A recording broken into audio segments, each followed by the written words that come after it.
A vista e o oído son esenciais. En Óptica FEAS sabémolo. Por iso contamos co retinógrafo máis moderno para detectar enfermidades no ollo, así como a medición da tensión ocular. Tamén che miramos o oído e ofrecemos os audífonos de última xeración. Pero en FEAS vamos máis alá. Poderás beneficiarte cos novos tratamentos optocosmética, especiais para a zona ocular e ollos sensibles e hipoalérxicos, produtos naturais para a saúde e a beleza, e, como sempre, as mellores marcas en lentes. Para a saúde dos teus oídos e a túa vista, Óptica FEAS, en Chantada e Monterroso.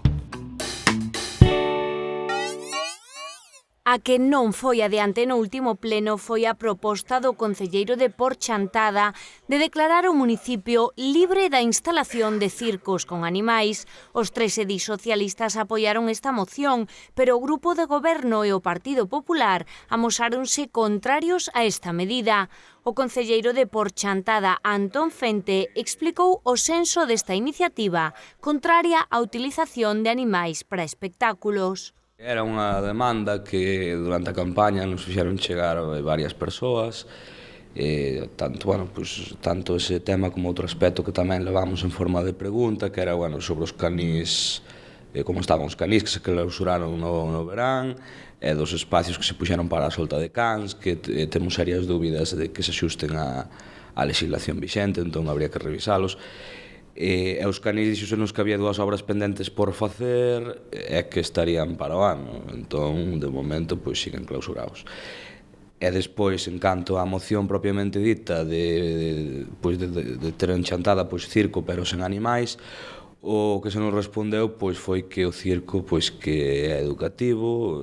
Nós entendemos que o circo con animais é un tema complexo e é un tema onde o mellor que podíamos facer desde Chantada era non facelo por varios motivos. En primeiro lugar, por medidas de seguridade, despois porque é moi difícil controlar a certificación dos animais, de que eses animais estean ben cuidados, de que estean en perfectas condicións, e que é outra cousa, son circos que hoxe están aquí, para a semana no outro lado, entón para os animais tamén é estrés e non se cumpren moitas veces as condicións mínimas de condicións que debe reunir para que un animal estea ben tratado, non? O rexedor local, Manuel Varela, falou da postura do goberno local e da utilidade dos circos para determinados públicos, así como de incrementar o control a través de algunhas medidas. Nos entendemos que para os nenos, sobre todo para os cativos, que é importante que haxa de vez en cando un circo, e eu dicía con toda claridade, se os animales dos circos están sendo ben tratados, ben cuidados, o primeiro que se lles pide aquí é certificación veterinaria, eso está clarísimo, non?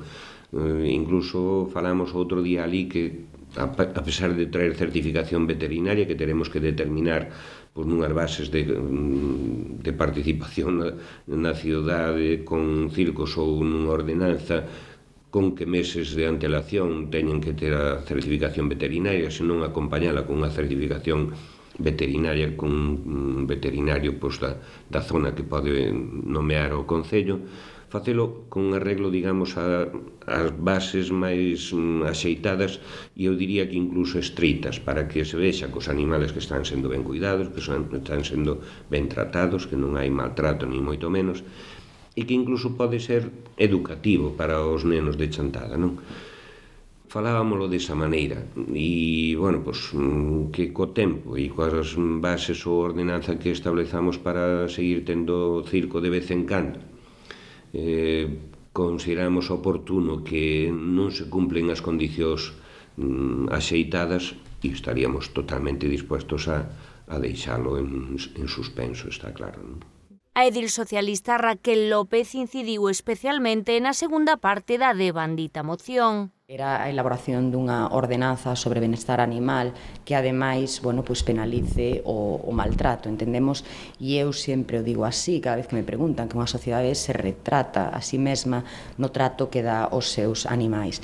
Tamén, dende logo, apoiamos a prohibición dos circos que utilizan animais. Moitas veces pode resultar moi simpático e moi divertido a xente ver facer gracias aos animais, pero mellor detrás descoñecemos que tipo de trato levaron eses animais para chegar a facer eses comportamentos. Dende o Partido Popular aludiron a que estes espectáculos xa deben cumprir a Lei de Benestar Animal. Non saiu adiante porque, entendemos que existe normativa suficiente e legislación amplia para que estes circos que veñan a Chantada cumplan a normativa. Existe unha lei de benestar animal, tanto a nivel galego como a nivel nacional. Nos entendemos que cumplindo estes parámetros, cumplindo estas leyes, os circos que teñan animales poden perfectamente actuar en Chantada. Así que, polo momento, seguirá a haber en Chantada circos con animais coa asiduidade habitual. Para os promotores da moción por Chantada non é suficiente que se diga que haberá un control sobre o estado dos animais, porque iso é algo moi difícil de comprobar, din, cos medios do Concello.